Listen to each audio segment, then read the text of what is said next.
بۆ 37 ڕۆژ ئێمە بەداخەوە ئەو شەڕ و ئەو قەیرانە لەو منتەقەی گرتوتەوە ئێمە تۆ باڵێن ڕێنجی نزکێ 150 گەشت کەچی ئێمە ڕۆژانە لە بینی 3 تا 4 گەشتمان هەبووە ئیدی لەو دەورەیە بەڵێ ینی گەشتەکان زۆرن کە هەڵەشێتەوە حتا ئێستا بە هیچ جۆرێک ئێمە مافی مسافرەکان نافەوتێت کە لە باسی مۆزوعی دارایی یەکەین ئێمە کە سەرەتا مۆزوعەکە شەڕەکە دەست پێ کرد ئێمە سێ هەڵبژاردەماندا میوانە بە ڕێزەکان گەشتیارەکان ما بڵێن ئۆپشنی یەکەم کە ئێمە چێنج دەیت یاخود بیگۆڕ بۆ تاریخێکی دی بە بێ بەرامبەر ئەوە مەسەڵەن یەک لە ئۆپشنەکانە ئۆپشنی دووەم یاخود اختیاری دووەم ئەوە بوو کە ئێمە وتمان ئێوە توانن مەسەن مسافر بیکاتە وەکو ڤاوچەر یاخود کریدت بۆ ماوەی ساڵێک بتوانێت بەکاربێنێت هەر ئەمان ئەو پارەی کە بە قیمەتی ئەو تکتەکە بەگشتی ئەتوانێت باڵێن بەکاربێنێت ئەگەر بەفتێراز ئۆپشنی یەکەم ینی دووەم مسافر نەیتوانی ئەو کاتی کە ماوەی بەسەرچوونی ئەو ڤاوچەرە ئەتوانێت پارەی خۆی بەکاش وەرگرتێتەوە بکێشە و بە هیچ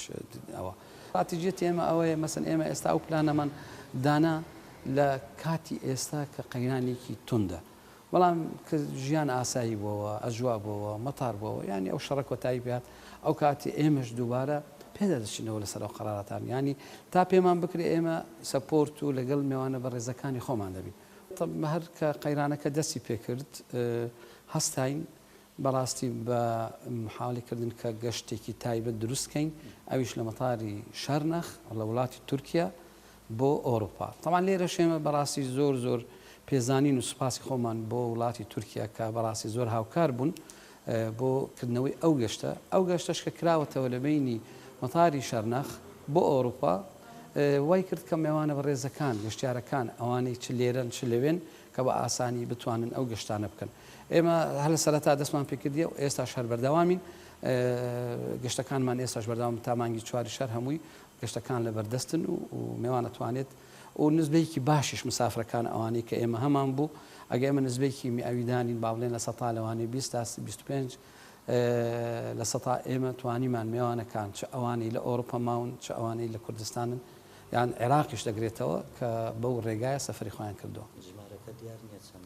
نوڵە ژمارەکە دیار نییە بەس تۆ حساب کە ئێمە گەشتەکان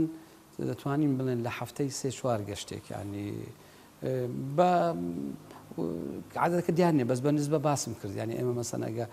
بۆ نمونە عادەدی 20,000 مسافرمان هەبێت لە ساڵ 25 ئەو مسافرانە توانیان بەو ڕێگایە گەشتەکانیان ئەنجام دەن